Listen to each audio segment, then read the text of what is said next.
Sean muy bienvenidos. Hoy para mí es una alegría. Vamos a hablar de varios temas que son súper interesantes. Uno de ellos es la privacidad con respecto a los servicios, aplicaciones a los que accedemos. Y para eso es una alegría para mí contar hoy con Fran. Y vamos a hablar un poco de su camino, de su historia y por qué es importante no tener que pedirle permiso a nadie, a ningún servicio para usar una aplicación. Así que, Fran, muy bienvenido y gracias por estar acá con nosotros. Un gusto, Bruno, un gusto estar acá. Fran, si querés contarle a la audiencia una mini video de Fran, de qué estás haciendo, cómo llegaste a la tecnología en general, a Bitcoin en particular. Empecé en la universidad ya porque mi trasfondo es programador y entonces hace muchos años que hago esto, inclusive de más chico estuve muy involucrado siempre como experimentando con programas, con proyectos, con lenguajes de programación. Siempre me divirtió, me pareció interesante, simplemente por ser una persona curiosa, pero además de poder crear cosas eh, que me sirvieran y sirvieran a otros. Es un largo camino y mucho tiempo más adelante, eso combinado con tal vez alguna pequeña, tal vez cuestionamientos a la autoridad, como bajada de línea de ciertas cosas, que eso es algo que siempre tuvo, digamos, la tecnología combinada con un poquito de sospecha sobre ciertas cosas. Para mí, cuando descubrí Bitcoin fue algo que resonó fuertemente conmigo. Y entonces me interesó y me metí un poco en el mundillo. Realmente muy de a poco, porque lo descubrí, lo ignoré por mucho tiempo, pero de nuevo sí que resonó conmigo la cuestión de justamente desintermediar o no estar controlado por monopolios de alguna forma. En el caso que decís de Bitcoin, de poder transaccionar con cualquier otra persona sin que se meta uno en el medio por potencialmente bloquear una transacción monetaria, por ejemplo, en este caso. Y así que no es inmediato entender Bitcoin, o sea, lleva su tiempo, pero creo que el contexto mundial que vamos viviendo lo hace cada vez más evidente. Y ahí, bueno, hay un salto, lo que decías, de transaccionar sin un intermediario. Lo mismo pasa en la lógica de las aplicaciones, ¿verdad? O sea, hay intermediarios o de los servicios, hay intermediarios que muchas veces son más inocuos y hay veces que en verdad hacen de intermediarios para quedarse con lo más valioso que es la información, la privacidad, a veces para hacer la forma de pago u otras cosas, o lo que se conoce como las backdoors. ¿Cómo te llegó eso? ¿Te llegó primero por Bitcoin o te llegó, como ya decías, por esas sospechas de que hay cosas que no están bien? Claro, exactamente. Los intermediarios entran a traernos conveniencia, evidentemente, porque nos conectan de alguna forma, pero dependiendo en el poder que les cedamos, es si eventualmente esos intermediarios son cooptados de alguna forma, pueden desconectarnos de esa conexión que trajeron en primer lugar. Entonces yo creo que evidentemente si lo vemos a nivel del dinero, Bitcoin es como esa revolución y de que tanto se habla, justamente por esa cuestión de que si no podemos controlar nuestro propio dinero, directamente somos esclavos. Entonces eso es uno de los motivos por los cuales hay mucho interés. Pero también, y como bien decías, tiene que ver con la comunicación. O sea, por ejemplo, si tenemos libertad de mover dinero, pero no tenemos libertad de poder comunicarnos, de hablar, ¿de qué nos sirve? Entonces, hoy en el mundo las maneras que utilizamos para comunicarnos digitalmente, en su gran mayoría pasan por corporaciones y oligopolios, diría, que nuevamente son intermediarios y que tienen la capacidad de eventualmente censurarnos o silenciarnos. Y no es necesariamente que lo hagan de forma continua y exagerada. Es más leve, es más discreta porque si no generaría un shock, pero está siempre presente. Y dependiendo también del contexto mundial, quizás si algunos recuerdan, durante la pandemia del COVID tuvimos ejemplos claros de censura, por ejemplo, ante ciertas opiniones. Entonces eso reveló más claramente esos mecanismos de control. Estos intermediarios, por decir, básicamente son las empresas de Silicon Valley más conocidas, vamos a decir Google, Meta, Twitter, etcétera, son las que de alguna forma son las pocas que controlan la mayor cantidad de flujo de información. Entonces,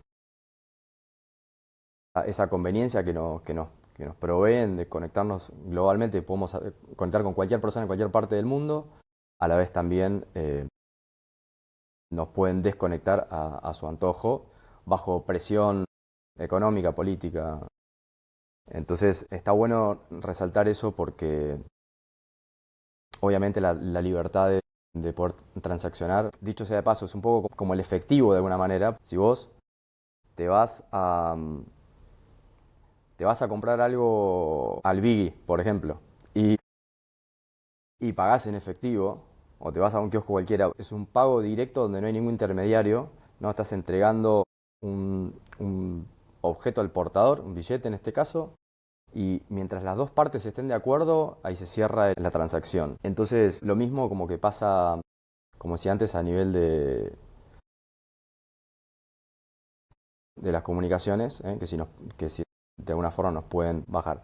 Eso también lo podemos llevar a otros espacios, en particular, yo creo que es App Store, que es un App Store, que es que también como que hereda esa idea, es decir, no solo es nuestro dinero, no solo son nuestras comunicaciones, pero también nuestras herramientas.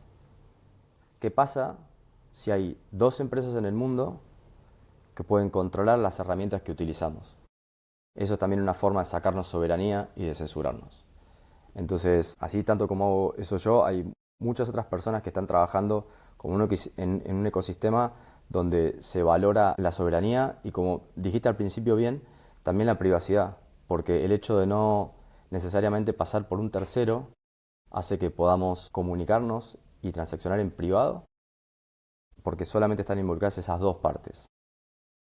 Muy bueno lo que dijiste y quiero que hacer un doble clic con el tema de ir a una tienda de conveniencia y pagar con un billete. Hoy estamos todos muy felices o aparentemente felices. La gente que va y paga con el reloj, que paga con el celular, o sea, los pagos están mucho más digitalizados. ¿Cuál es la diferencia crucial que entre pagar con ese billete o que yo agarre y pague con mi Apple Pay o mi Google Pay? ¿Cuál es el riesgo ahí fuera, más allá del dinero? Claro, porque estamos hablando de la misma moneda en este caso. Por ejemplo, si pagamos en pesos, dólares, guaraníes, realmente si uno paga con una tecnología tipo Apple Pay o una tarjeta o efectivo, en realidad la moneda es la misma, pero el mecanismo es distinto. Y como decía antes, ya hay un tercero que nos provee conveniencia y conexión, nos está conectando en este caso, con una tienda de conveniencia. De alguna forma, si lo hacemos de forma física, ya estamos conectados porque estamos físicamente presente al lado de la persona que nos vende. Entonces, eso para el caso, obviamente, del billete físico, ¿no es cierto? Claro, pero, o sea, vamos a ser súper pesimistas. Voy y pago con mi Google Pay y compré una bebida Ujú. gasificada, digamos, y Google sabe que compro mi patrón de compra, mi patrón de consumo, qué compro, a qué hora lo compro, y esa información para la empresa es valiosa o para la competencia de esa empresa, ¿verdad? Y ahí pueden hacer que yo cada vez que abro cualquier plataforma de Google vinculada a ese ecosistema o no, incluso me salga, no, no, compra esta y van guiando nuestro consumo con la información que tienen de nosotros, ¿verdad? Porque antes, finalmente, la publicidad, lo que se conocía como publicidad masiva, te ponían un cartel, o sea, nosotros quizás no somos usuarios de toallitas femeninas, ¿verdad? Y íbamos por la calle y había un cartel gigante de toallitas femeninas y nosotros no éramos el receptor de ese mensaje, básicamente, pero hoy con nuestros datos pueden condicionar toda la comunicación hacia el consumo que nos quieren llevar, digamos. O sea, hoy es súper específico el usuario con nombre, apellido y cómo podemos alterar su patrón de consumo. Exactamente, exactamente. Y hay muchos niveles. Recién hablamos de la censura, pero claramente también está la parte de la manipulación al poder obtener nuestros datos. Y sabemos que hoy en día, como dicen, que los datos es el nuevo petróleo. No sé si escuchaste esa expresión. pero realmente hay un tráfico masivo de datos que se comercializan y justamente para asistir con el retargeting, o sea, de conocer de manera más individual a cada consumidor, que entiendo que es muy conveniente para muchas empresas porque es más eficiente, es más conveniente, pero desde el punto de vista del usuario que realmente no está al tanto de esa cuestión, puede llegar a ser un poco incómodo porque de alguna forma nos sentimos espiados y creo que mucha gente no lo ve, pero si le dieras un ejemplo de que tiene una cámara de un tercero en su casa, sí le generaría esa incomodidad, pero simplemente es poder verlo o no verlo. Ya creo que acá esta parte de esta conversación es poder comunicar a la gente que, que eso existe, que está... Muchos lo sospechan ya, porque no sé si has escuchado o has tenido la experiencia de hablar de algún tópico y que inmediatamente te caiga un mail o te aparezca una publicidad en Instagram de exactamente de lo que estabas hablando. Entonces eso es un claro ejemplo Totalmente. de lo que estabas comentando. Y creo que todo el mundo lo ha pasado por eso. No, no es algo que solo pocas personas conocen, sino todo el mundo, cuando uno comenta estas experiencias, eh, es fácil encontrar otra gente que le haya pasado lo mismo. Entonces te diría que hay varios como niveles de control, de alguna forma. Es la parte, o sea, podemos pasar de lo que es completamente anónimo, donde no hay ningún conocimiento, y como tampoco hay conocimiento, tampoco hay poder de censura. Después tenemos lo que es lo que estamos hablando recién, que es más, bueno, es una publicidad más dirigida y donde de forma incremental vamos perdiendo, vamos dejando de ser uno más en la masa, sino que estamos siendo con nombre y apellido y perfil, estamos siendo, o sea, somos el target, digamos, de esas campañas. Y después llegamos a algo tal vez un poco más complejo y que es mucho más difícil de ver, que es tal vez la implementación de sistemas digitales de pago completamente controlados por una entidad, y por eso es que hay esfuerzos mundiales por disminuir el uso del efectivo. Entonces todo va tendiendo a estos puntos centrales que tienen mucha influencia de distintos gobiernos, por ejemplo, y con ese poder, de nuevo, se puede ser una forma muy conveniente, por ejemplo, te diría, de recibir asistencia social. Lo que antes era te daban en efectivo, ahora, por ejemplo, hay un ejemplo muy reciente de algo en Tailandia, donde están distribuyendo a la gente que recibe ayuda social, que solo puede recibirlo con una billetera digital oficial del gobierno y que solo puede gastar ese dinero en cierto rango horario y en ciertos establecimientos. Entonces están restringiendo la libertad de poder decidir qué hacer con el dinero. En este caso es más fácil de venderlo porque es una ayuda que viene del Estado. Entonces es como te decís que al caballo regalado no le mire los dientes. Pero creo que la tendencia es hacia, que te diría de todo lo que estuve describiendo, es como la parte más oscura de hacia dónde podría ir esto. Hay muchos indicios, no tenemos certeza completa, pero esto podría generalizarse y ser, digamos, pasar de ser ahora solo para asistencia social, sino el pago que recibas de tu empresa también tenga que pasar por un punto central controlado por alguna entidad gubernamental y que de esa manera ahí ya no estás influenciando el comportamiento por vía del marketing y dejar que de forma ulterior el consumidor termine decidiendo, sino que ahí directamente le estás bloqueando siquiera la opción de poder gastar su dinero cuándo y en qué quiere. Y es más, te diría, también es parte de esta tecnología, como es dinero programable, le dicen, hasta pueden hacerlo expirar. Entonces pueden controlar los flujos de dinero de esa manera. Y bueno, si eso lo llevas a un extremo, también termina siendo, en mi opinión, esclavitud. Sí, es lo que se viene, ojalá no, pero en Europa con las monedas de los bancos centrales, las monedas digitales de los bancos centrales, que te pueden decir, no, Fran, ya viajaste mucho en avión este año, tu huella de carbono, ya cumpliste tu cupo, tenés que viajar en tren, en barco, en lo que sea. Censurar el consumo. Y volviendo también otro ejemplo hermoso de la Unión Europea, es esto de que ahora los menores de 16 tienen que demostrar que tienen 16 o demostrar que no tienen 16, porque claro, la ley se encara desde la parte de los niños y nadie va a decir, no, estoy en contra de que se protejan los niños, todos queremos que se protejan los niños, pero ¿qué involucra eso? Que todas las personas mayores de 18 años tienen que demostrar que son mayores de 18 y cómo lo demuestran dando sus datos. O sea, la gente que estaba en una situación de semi-privacidad, porque yo pude haberme creado un correo que se llame Pepito, arroba lo que sea, y en mis redes tengo un seudónimo, pero si ahora yo tengo que demostrar que soy mayor, tengo que hacer un KYC, ¿verdad? O sea, y finalmente se presenta como protección a los niños, pero en verdad es una herramienta de control para los adultos, o sea, es una forma, entre comillas, brillante de la narrativa de llegar a datos que no tienen de personas adultas. Sí, sí, exactamente. Es un gran ejemplo de nuevo, es incluir un intermediario donde antes no lo había. Y en este caso, si vos tenés una relación particular entre vos como usuario y un sitio, un servicio, ahora estás incluyendo a un tercero en ese acceso. Entonces, digo, más allá de Bitcoin que ya hablamos,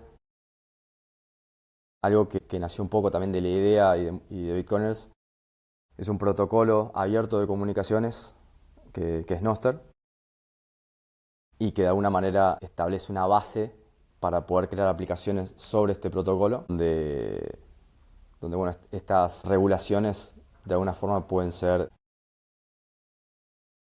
que no apliquen. Entonces, sobre esta red es más difícil poder localizar o censurar a una empresa que provee un cierto servicio o acceso a datos y, y de esta manera, bueno, evitar este tipo de regulaciones que, como bien decís, se presenta como narrativa para el bien común, pero en realidad no dejan de ser una potencial herramienta de control.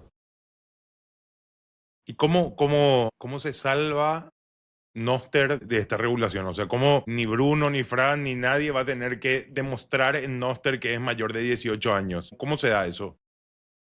Claro, es una muy buena pregunta porque en realidad ahí pasamos al terreno legal y por supuesto que dependiendo, o sea, ahí estamos en un gris enorme porque sí, claro que si vos te identificás y reconoces si tenés una empresa que provee un servicio en el protocolo que sea, sobre la web o sobre Nostr, vas a ser responsable legalmente, por supuesto, pero lo que nos provee es para actores que estén dispuestos, o sea, y esto además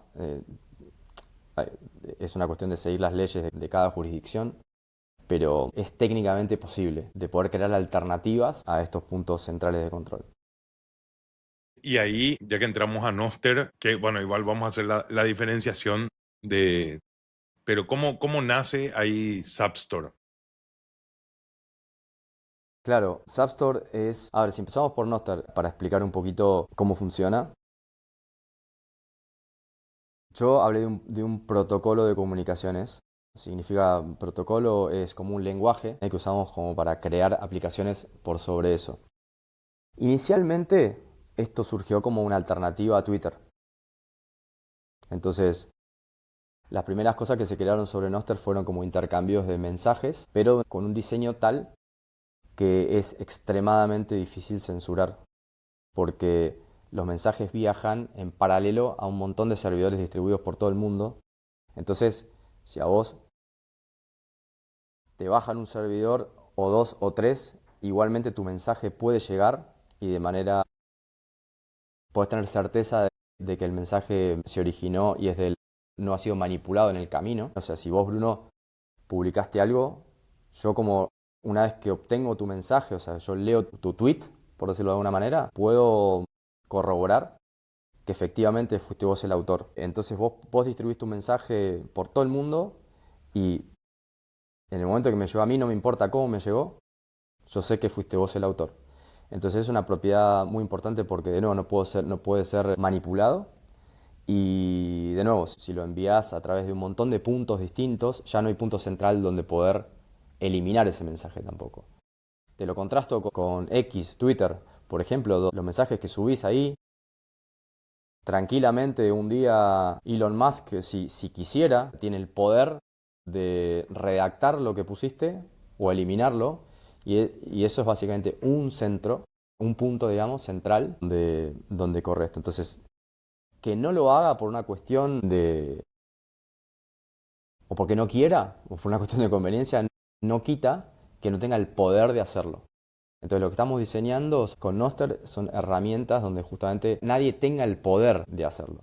Porque no es siquiera por una voluntad propia, pero puede ser presión política, como recién hablamos de la cuestión en la Unión Europea, como en un montón de otros lugares, con el tema del chequeo de edad y demás. Entonces es importante tener esto a disposición para poder crear alternativas. Y aparte, bueno, otra cosa es lo que se conoce como shadow ban, ¿verdad? En principio no, aparentemente no te censuran, pero tienen la capacidad de abrir o cerrar la canilla, es decir, quizás un tuit de Fran llegaba a 10.000 personas y Fran empezó a decir algo que no caía simpático y que no le caía simpático a Elon Musk, no a la gente. Y dice, bueno, vamos a cerrarle un poquito la canilla y ahora te muestro a 50 personas, ¿verdad? O sea, eso se ve mucho en tiempos electorales, pero también con estas, si uno le empieza a contradecir, es más, había leído en un artículo en Reddit y lo puse a prueba, que si vos agarrás y silenciás a Elon Musk y no sé cuánto, el algoritmo agarra y ya te va mostrando menos. Y hice el ejercicio y parece una locura, pero es cierto. O sea, digo, ¿cómo cerrás al papá de la red, verdad? Claro. Y bueno, o sea, tienen esas cosas, algunas cosas tienen que ver con la construcción de la narrativa y la otra con el ego, ¿verdad? También. Tal cual, por el motivo que sea. Inclusive él puede ser la persona más equilibrada y bondadosa del planeta, pero si está presionado por el gobierno, que digamos, hay presión política directa que puede llegar, eso iba inclusive en contra de su voluntad, va a tener que acatar. Y eso sucedió inclusive con la administración anterior de Twitter. Y eso lo vimos claramente durante la época del COVID.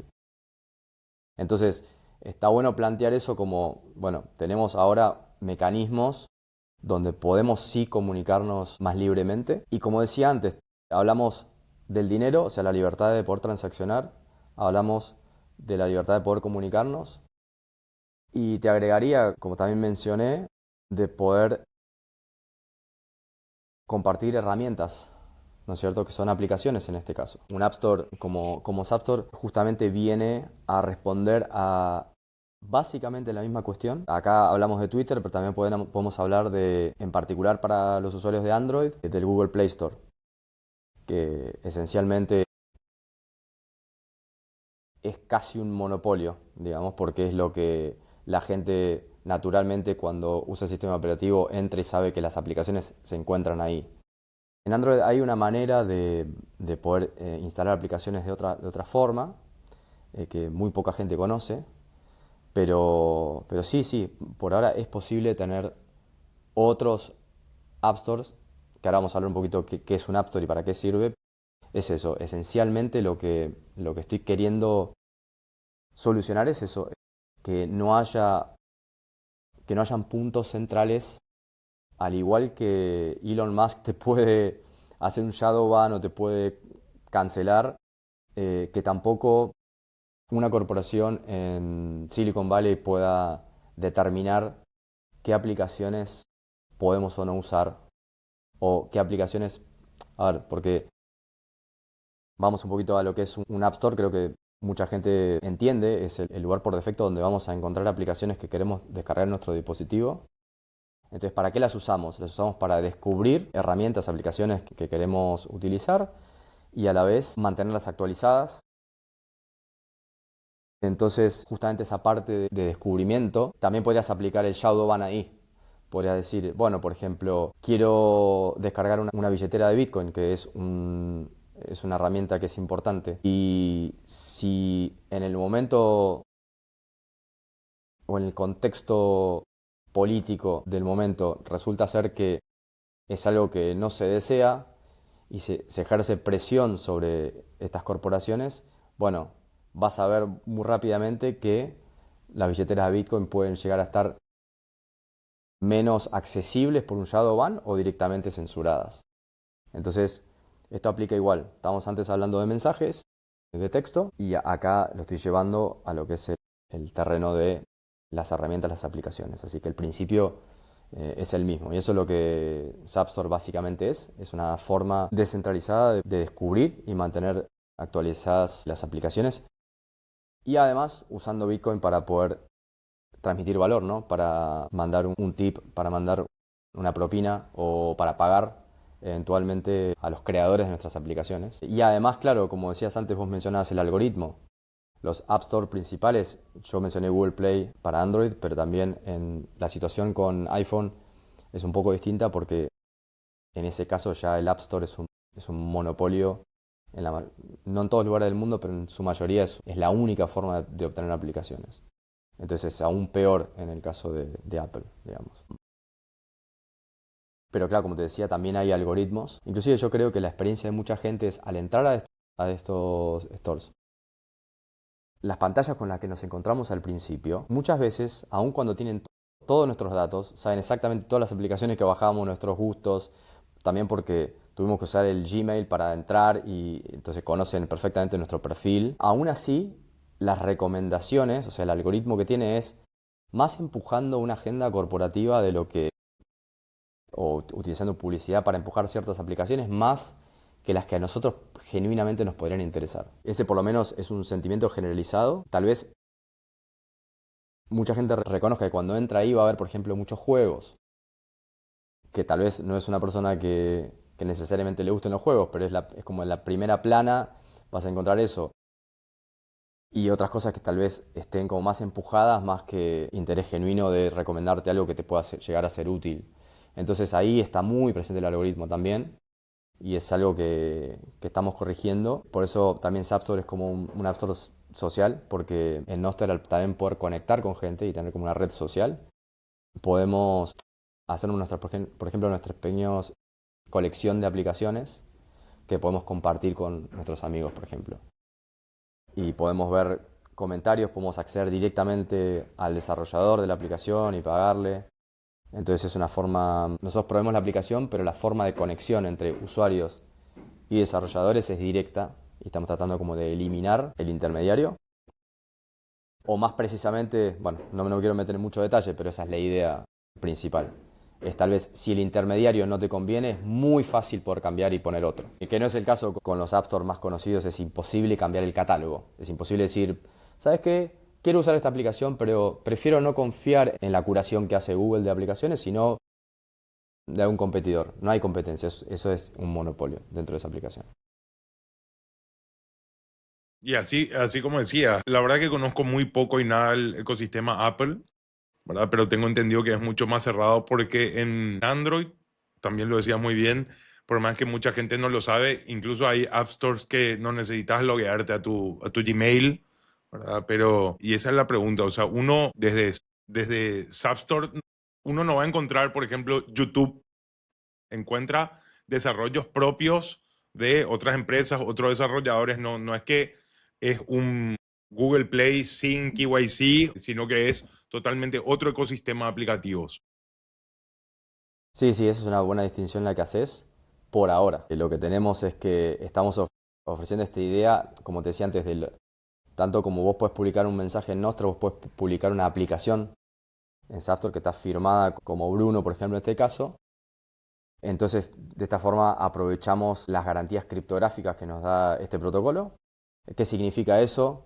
Significa que podemos tener certeza que la aplicación que recibimos efectivamente fue creada por quien dice ser creada y no fue manipulada en el medio. Eso es muy importante por temas de seguridad. Eh, en términos de privacidad también es, bueno, que al no haber necesariamente un intermediario y al no tener que estar logueado, claro que hay mucho mejor garantía de privacidad. Y ahí, bueno, el otro día estábamos dando nosotros un taller acá y íbamos a descargar una wallet Lightning y dijimos, che, bajen esto, ta, ta, ta. Y una de las chicas me dice, mira, no puedo hacer como me lo está mostrando. Y empiezo a mirar y se veía raro. Y digo, justo era un teléfono Apple. Así que dije, bueno, quizás yo no conozco y se ve distinto.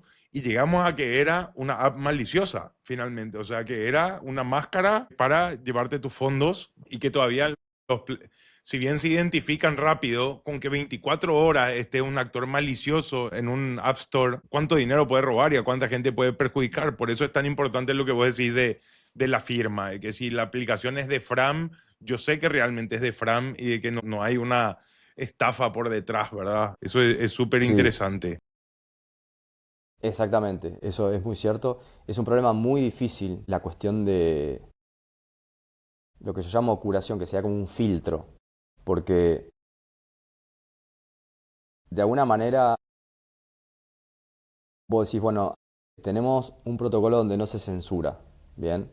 Entonces, si vos no tenés censura, eso también va a incluir todas las aplicaciones maliciosas, ¿no? Porque no puedes frenar nada.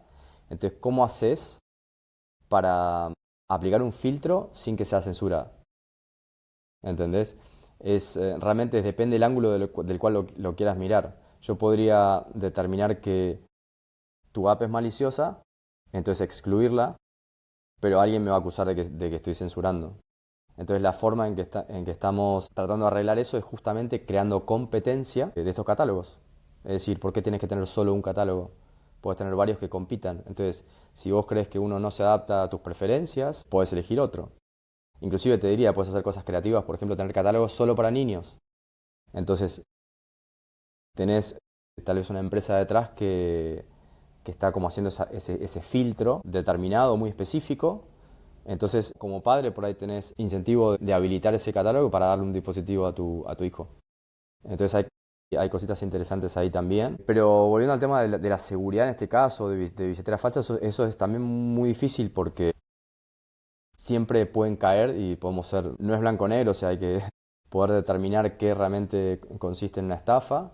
Y bueno, también hay errores, o sea, en este caso, si llegó a Apple de alguna forma, que tiene un proceso muy estricto, desde el punto de vista del desarrollador también es muy difícil publicar, pero bueno, se ve que esta aplicación de alguna forma logró llegar, o sea, no es un proceso infalible, bueno, menos tampoco en otros catálogos descentralizados, puede pasar, pero la idea es como reducir ese riesgo y justamente también poder, al activar esta competencia de catálogos, es decir, si hay uno que está como cometiendo muchos errores y la reputación que tiene como catálogo es que están dejando entrar estafas, la gente puede rápidamente moverse a otro. Mientras que en el caso de Google y Apple esto no hay manera. Y además al ser como la única opción, la gente de alguna manera es como que confía ciegamente, porque lo que hay ahí es lo que está filtrado. Pero, pero sí, de hecho ha habido cantidad de casos como este. No es no es un proceso infalible. Pero bueno, intentamos eso, proveer más herramientas, como bien decías vos, de si podemos como certificar de la proveniencia de una aplicación, esto nos da como un poco más de garantías de que las aplicaciones son genuinas. Y ahí para profundizar, para volver a un ejemplo de Noster y que quizás se aplica también en Substore, cuando decimos sin censura, hay que hacer un entre paréntesis interesante porque aquí me pasó, hicimos un taller de Noster para periodistas y te decía, oye, entonces tú puedes publicar fabricación de armamentos explosivos caseros, fotos de menores, puedes robar tarjeta de crédito, subir la foto de los dos lados, o sea, en Noster, yo no puedo censurar como Noster, pero esto que tú decías es que están descentralizados. Yo como nodo puedo decir, oye, esta publicación es nociva y la verdad que no sé el número y quizás si vos lo sabés, si cierta cantidad de nodos o de repetidoras dicen que una publicación no es acertada, sí se puede dar de baja. Sí, o sea, No sé si de baja exacto. o al menos dejar de mostrarla a un... Sí, hay varias maneras de hacerlo. Varias de estos repetidores pueden, de hecho, te diría que es más como un hasta consenso social, o sea, si hay ese tipo de material, y además por una cuestión ahí también legal, lo cual no puedo dar ninguna opinión porque no soy abogado y no, no tome nada de lo que digo como... Pero hay que respetar las leyes de cada jurisdicción y evidentemente que los operadores de estas repetidoras, si encuentran contenido como el que estabas describiendo, claramente tienes hasta casi la obligación y moral de removerla, ¿no es cierto? Pero eso no quita que como protocolo hay alguna entidad que corre una repetidora en una jurisdicción donde eso sí está permitido, puede hacerlo. Entonces esa es la idea, y aparte es la idea inclusive de lo que llamamos los clientes, o sea, son las aplicaciones que usamos, también pueden aplicar un filtro, más allá de lo que la repetidora, lo que estas repetidoras de mensajes nos proveen. Entonces, sí tenemos muchas formas, inclusive podemos usar lo que se dice como señal social. Por ejemplo, si muchos de nuestros amigos o nuestras conexiones reportaron un mensaje, por ejemplo, una foto muy polémica que fue reportada, nosotros podemos utilizar esa señal social para decir, bueno, si toda esta gente en la cual confío o tengo conexión encontró que hay un problema con este contenido, entonces puedo asumir que yo tampoco lo quiero ver. Entonces esta es también otra capa de defensa. Porque claro que hay que filtrar cosas, por supuesto. La gran pregunta acá es quién filtra y cuáles son los incentivos para filtrar. Yo creo que en definitiva no es centralizado versus descentralizado o control total o descontrol total, sino un punto intermedio donde podamos tener filtros que nos sirvan sin estar como cumpliendo bajada de línea por presión política. Y ahí obviamente hay desde la perspectiva del negocio o desde la perspectiva del crecimiento que necesita un desarrollo para avanzar y para seguir actualizándose. Obviamente cuando tenemos oligopolios y toda la vida culturalmente hicimos algo de manera natural, ¿verdad?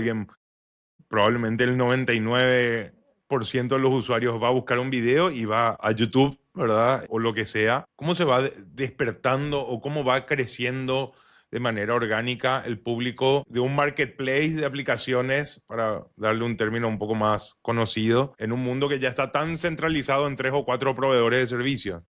¿Cómo se da esa dinámica en Zapstore? Qué buena pregunta. Realmente es muy difícil también combatir esos efectos de red. Porque como por defecto, sí, vamos a YouTube a buscar videos, vamos para redes sociales, vamos directo a Twitter. Y bueno, es descubrir las herramientas que, digamos, según nuestras prioridades y nuestros valores, nos encontramos con algo que entendemos que es mejor y nos movemos hacia eso. Pero yo creo que hasta que algo no te quema, por ahí no reaccionás. Y eso está bien, eso es así. Pero ya hay mucha gente que está buscando alternativas. El mundo es muy grande, tenemos una cantidad enorme y te voy a dar unos números para que veas un poco ese contraste.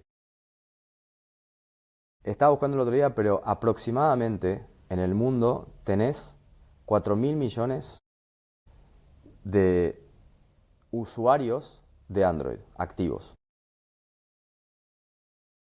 Yo calculo de 8.000 millones de personas, ponele, tiene sentido que haya aproximadamente la mitad que esté, ¿no?, con un dispositivo Android al menos.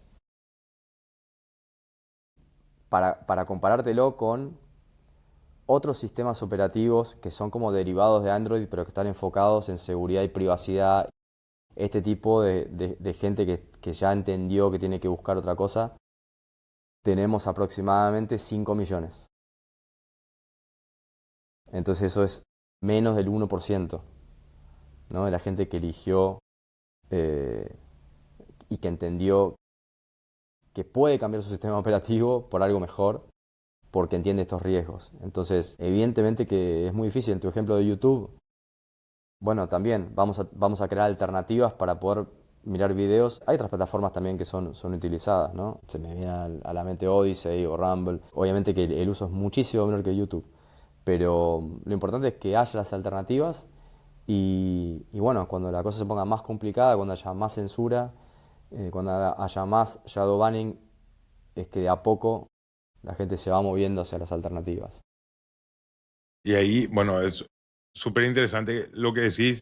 Obviamente es romper el top of mind, ¿verdad? Y no el top of mind, sino la opción fácil, ¿verdad? Yo te digo, para dispositivos Android, antes de conocer Zapstore, había otros prestadores de estos servicios y había alguno cada vez más fácil, ¿verdad? Había uno un poco más viejo, F-Droid, ¿verdad? O no sé cómo Sí, decirle, sí. que era bastante más complicado y después aparece Aurora, que es más sencillo, es casi igualito, entre comillas, que un App Store, Play Store, pero también lo que hace es te entrega las aplicaciones de la distribución de Google, ¿verdad? O sea, es como una máscara, no sé cuál es el término técnico, son las mismas aplicaciones. Y cuando hablamos de App Store, estamos hablando de otras opciones de aplicaciones, que es lo que están desarrollando las personas que están dentro de App Store. Exacto. Ahí te hago una aclaración. En realidad, la mayor cantidad de aplicaciones que vas a encontrar en App Store son bien las que publican los usuarios. O sea, tenés aplicaciones de código abierto y de código cerrado. ¿Esto qué significa? Que tenés el código fuente a disposición o no. Eso es totalmente a criterio de cada uno de los desarrolladores. Pero además lo que estamos haciendo es ofrecer un catálogo bastante grande de arriba de 3.000 aplicaciones que son de código abierto y que están disponibles.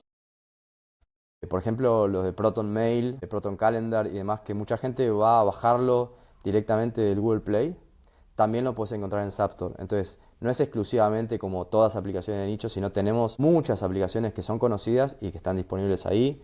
Inclusive te diría que está WhatsApp, porque WhatsApp te puede descargar de la página, entonces también tenemos esa opción. Signal, hay muchas, la mayoría de las billeteras de Bitcoin están ahí también. Entonces, es útil. No es que vas a descargártelo y no reconocer nada, pero que ahora que mencionas Aurora,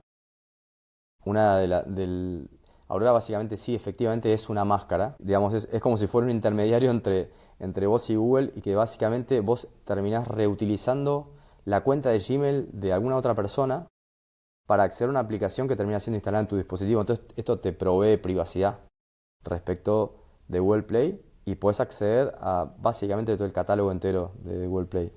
Y todavía no, pero eventualmente estamos trabajando para llegar a eso, donde puedas usar App Store definitivamente para eliminar cualquier otro App Store, específicamente el Google Play.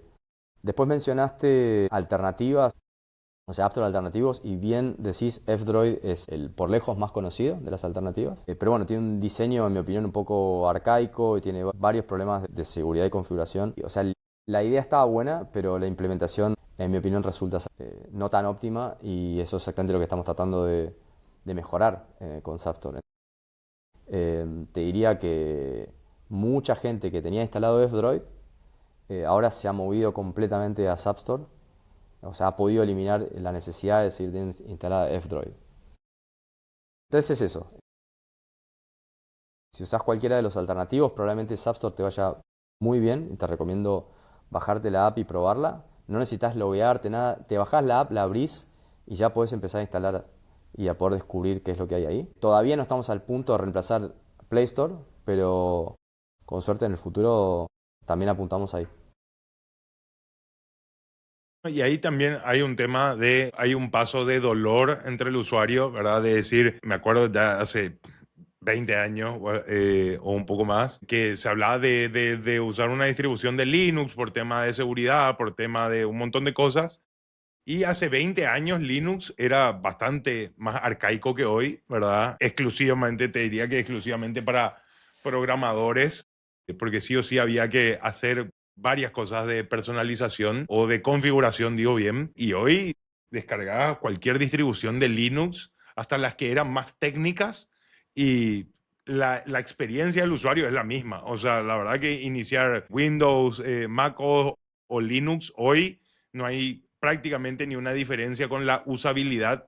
No es que hoy una distribución Ubuntu es para hackers o lo que sea, o programadores, sino que cualquier persona puede tener cualquiera de los tres sistemas operativos. Todos se utilizan de manera medio distinta porque tienen una identidad, pero lo mismo te digo con App Store, ¿verdad? Y como vos decís, una de las partes es de que cada vez la experiencia del usuario sea más suave, ¿verdad? O sea, como te digo, F-Droid, bien lo dijiste, una idea excelente, un servicio interesante, pero una interfaz medio compleja. Muchas veces para alguna aplicación estabas a un clic de descargarla, para otra tenía que hacer tres, cuatro cosas y finalmente ahí el dolor del usuario es decir, che, uso nomás lo otro que es mucho más fácil y no me rompe tanto que esto, ¿verdad? Así que creo que el gran deber o donde han avanzado mucho iniciativas como Sapstore es que la usabilidad es muy, muy suave, digamos, o sea, muy, no sé si le dicen look-alike, ¿verdad? Pero que se siente de la misma manera que lo otro.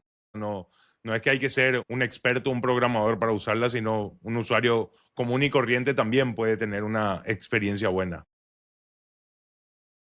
Bueno, gracias. Lo tomo como un halago porque eso siempre fue un foco y me esforcé mucho y todavía hay mucho trabajo por hacer, pero siempre fue el desafío de llegar a poder ofrecer herramientas como estas que nos den más soberanía y más libertad, que tradicionalmente, y bien que lo decís con el ejemplo de Linux, que es un poco el mismo principio, siempre fueron más de nicho porque era solo los geeks pueden entenderlo y utilizarlo. Y entonces había como esta suerte de dicotomía de, bueno, o te vas con lo conveniente y fácil de usar, o te vas con lo más independiente y más soberano, pero mucho más complejo.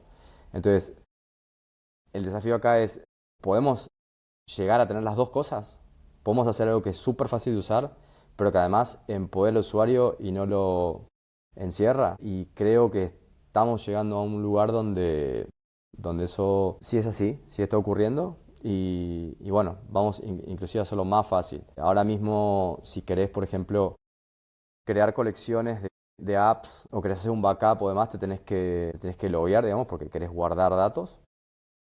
Te repito, para utilizarlo y bajar aplicaciones no necesitas loguearte, pero el login es con Noster.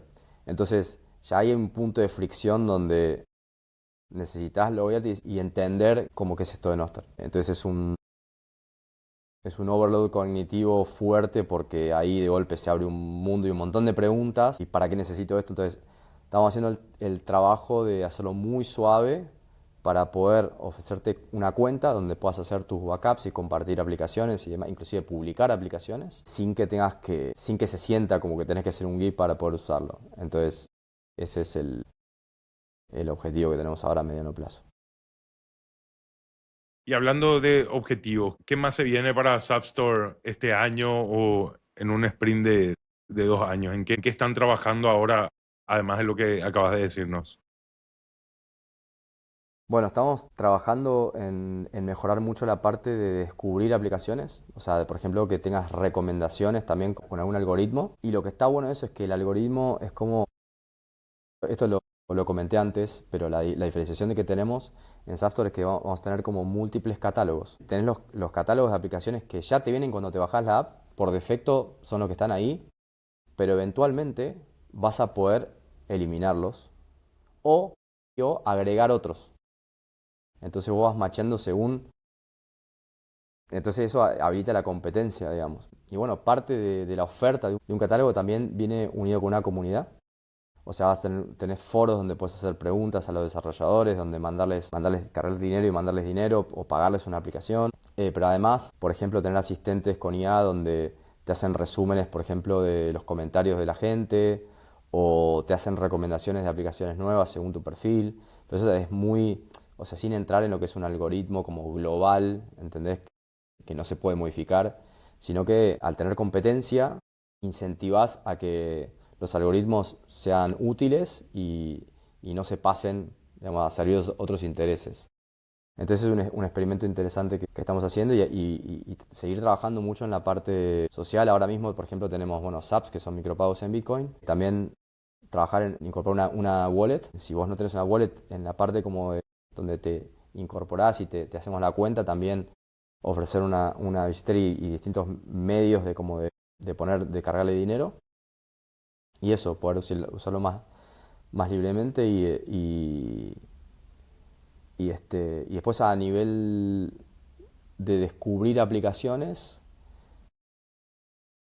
te digo, las recomendaciones y exponer más todavía, o sea, hacerlo más fácil para poder compartir con tus amigos otras apps. Bueno, eso a nivel de producto, como te decía antes, de catálogo. Idealmente hay que encontrar la forma porque tampoco es muy evidente, pero si pudiéramos tener acceso tipo Aurora Store a todas las apps de Google Play, que eso es un poco un gris porque yo no sé bien cómo opera Aurora, y cuál es el riesgo de que los Legal. bajen, pero claro, no sé, supongo que sí, porque si no ya hace años que están haciendo esto, pero exactamente, sería una de las cosas porque el sueño, claro, sería de poder tener un App Store así donde realmente no necesites ningún otro. Una cosa tal vez que esté buena comentar ahora, porque es un cambio muy importante que se está viniendo en el mundo de Android, es que Google, si bien tiene una cantidad gigante de recursos para poder implementar estas cosas de seguridad y de escaneo de malware y demás, o sea, se le siguen como supuestamente filtrando estafas. Entonces, la solución que de forma muy creativa llegaron a pensar es: vamos a establecer un KYC para desarrolladores para prevenir fraude, estafas y demás. Entonces, eso se está literalmente implementando este año. Eso va a significar que cuando utilices cualquier App Store que no sea Play Store y usted quiera bajar por ejemplo, te encontrás una app de una página y te la bajás hoy en día, la puedes instalar y directamente te funciona enseguida, ya no vas a poder hacerlo si el autor de esa aplicación, si el desarrollador no está registrado con Google. Entonces están como cerrando, o sea, esta opción que teníamos al margen de Google Play, la están cerrando de una forma muy importante. Están por lanzar eso en los meses, creo que a partir de septiembre, ya empieza a aplicar en Brasil, Tailandia, Singapur y algún otro país más como beta. Y con la idea de en 2027 implementarlo alrededor del mundo. Y eso realmente es un gran problema porque pensá que la cantidad de gente, como te mencioné antes, que utiliza Android y que de alguna forma no va a tener ni alternativa de bajar aplicaciones que no estén registradas de alguna forma con Google. Y volvemos al mismo problema, ¿no? Eso de alguna forma, eso va a galvanizar un poco la situación. ¿Y a qué me refiero con eso? Es que la gente va a tener como ya que tomar una postura un poco más definida sobre qué dispositivo quiere correr. Si quiere quedarse con el Android de toda la vida, donde realmente va a ser difícil de instalar algo de un desarrollador independiente, y te puedo dar el caso de, no sé, en alguna dictadura, por ejemplo, donde o sea, no vas a poder tener desarrolladores, por ejemplo, activistas independientes que publican una aplicación ya más porque van a estar completamente eh, reconocidos con su identidad legal. Es un riesgo enorme para esta gente, porque tenés dictadores que aplican presión directa sobre Google y, y va a ser la experiencia mucho más engorrosa. Entonces, como te decía, un poco esto está empujando te vas a quedar en el Android común o te vas a venir a otras versiones de Android, por ejemplo, Lineage OS, se llama como, es una alternativa de Android que es libre o sea, es sin Google y no tiene todas estas restricciones, pero la mejor de todas se llama Graphene OS y es un sistema operativo totalmente Android que funciona muy bien, es muy seguro y privado. La única contra que tiene es que solo funciona en ciertos dispositivos. Entonces tenés que comprarte un dispositivo, un teléfono específico para poder utilizarlo. El caso, no con Lineage OS, que creo que soporta mucho más variedad de dispositivos, y después tenés más.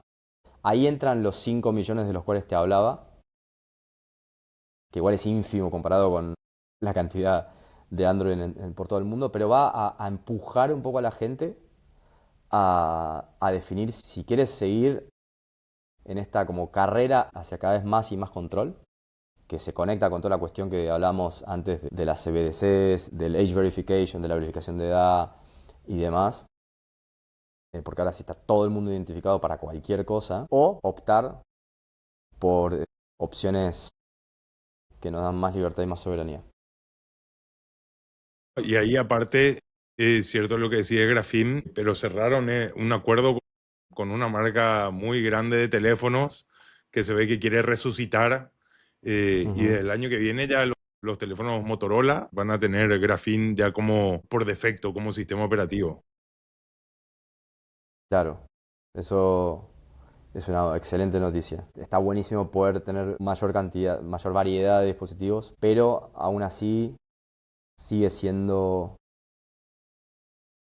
digo, capaz hay modelos mucho más económicos, modelos chinos que de golpe no vas a poder usar grafina ahí, pero ojalá que en el nuevo catálogo de Motorola haya algún dispositivo que sí tenga, que se sea bien económico como para darle acceso a mucha más gente. Es el camino, o sea, y si les va bien, lo bueno es que otros lo van a copiar y bueno, así se va a ir descentralizando un poco más eso, ¿verdad? Porque, como decís, ojalá los teléfonos de gama baja, media y alta, que hoy no son exclusividad de un teléfono de gama alta, si bien los teléfonos que hoy aceptan Graphene, uno puede comprar uno usado bastante económico dentro de Ujú, todo, sí. pero sí, hoy todavía es complicado. O sea, no digo que es complicado, pero quizás mi madre tenga una barrera de entrada muy grande para comprar ese teléfono, instalarse Graphene porque no viene por defecto en el teléfono. Así que está bueno lo de Motorola como un primer puntapié. A que ojalá, así como hoy puedes comprar algunos proveedores de servicios, querés comprarte una computadora y te dicen creo que venga con Windows o con Linux, que bueno, que el día de mañana ojalá el paso evolutivo sea de decir que eres el teléfono con Android, con Graphene o con otra distribución, ¿verdad? Exacto. Creo que hay algunas empresas en el mundo que ya están haciendo esto. Obviamente introduce a la confianza en ese vendedor. Igual habría que ver si se puede de alguna forma como verificar criptográficamente que no haya sido alterado, pero yo calculo que sí, no es muy difícil implementar eso, de poder decir voy a comprarme directamente el dispositivo con Grafino OS ya instalado. ¿Y quién te dice? Podemos meter Sapstop también ahí, por defecto. Sería como la puerta de entrada ¿no? O como a este mundo más soberano. Está muy bueno y yo creo que es el paso, lastimosamente, como bien ya decías al comienzo, recién cuando pasan cosas o cuando hay un dolor puntual, ya sea por una situación política, personal, lo que sea, ahí recién parece que decimos, ah, mira, es importante la privacidad. No es que solo los criminales quieren privacidad, sino que todos estamos expuestos a sufrir algún daño o alguna censura, sin importar nuestra condición o el país donde estemos. Creo que va a ser, ojalá sea uno de los valores o revalorización de algo de estos tiempos, ¿verdad? Que cada vez más la gente apunte a esta privacidad, a al menos preguntarse quién está detrás de las cosas que uso a cotidiano y cuánto influye más de lo que quisiera en mi vida, ¿verdad? O sea, si yo quiero un teléfono solamente para que me llamen, que sea solamente para eso y que no sea para venderme flores o lo que sea, ¿verdad? Creo que ese camino de privacidad puede ser uno de los valores que se vayan reconquistando en estos siguientes años, o al menos es lo que espero personalmente. Sí, sí, concuerdo 100%. Es eso, es como revalorizar esas cosas que tal vez mucha gente ya ha naturalizado, de que, bueno, las cosas son así, y hay como un espíritu un poco derrotista de decir, bueno, si de todas formas ya sabemos que nos espían, y bueno, ¿qué le voy a hacer? Pero poder entender que sí tenemos opciones y luchar por las cosas que queremos ver en el futuro. Y no solamente conformarnos con cómo son esas cosas. Hay que, sí, requiere un poco de involucrarse, de investigar, pero por ejemplo desde mi lado y mucha otra gente estamos haciendo esfuerzos grandes para bajar la vara y hacer estas cosas cada vez más accesibles y que sea una cuestión simplemente de tomar una decisión y no estar como inundado de información para llegar ahí, pero eso, de hacer como las rampas hacia estos productos cada vez más fáciles. Sí, ese es el camino. Te agradezco muchísimo por tu tiempo, por la dedicación que le das a la privacidad, a la descentralización y a la seguridad de los usuarios. Y como bien decía, con un producto amigable que va evolucionando hacia, hacia la facilidad del usuario, a que las puertas de entrada sean menores, ¿verdad? Las barreras de entrada 13 años comprar Bitcoin para un sudamericano era una odisea casi imposible, había que ser muy nerd y hoy mi madre compra, ¿verdad? O sea, creo que esas barreras de entrada, así como decís, han disminuido y que tengan muy claro eso solamente vaticina que va a ser un éxito y que cada vez va a crecer más el grupo de usuarios que tienen y que ojalá así sea y la calidad de las apps, la calidad de la interfaz, que todo sea crecimiento y ojalá exponencial y rápido. Ojalá, exponencial y rápido, esa es complicada, pero bueno, hay que seguir poniéndole ganas. Y bueno, muchas gracias por la oportunidad que me das de compartir esto. Creo que es importante. Y bueno, pueden encontrar en Noster, si se quieren bajar Sapstore, sapstore.dev. Y si tienen cualquier feedback, opinión, me hacen saber. Así que bueno, Bruno, un placer. Gracias por la invitación. Un gran abrazo, Fran, nos vemos. Un abrazo. Chao, chao.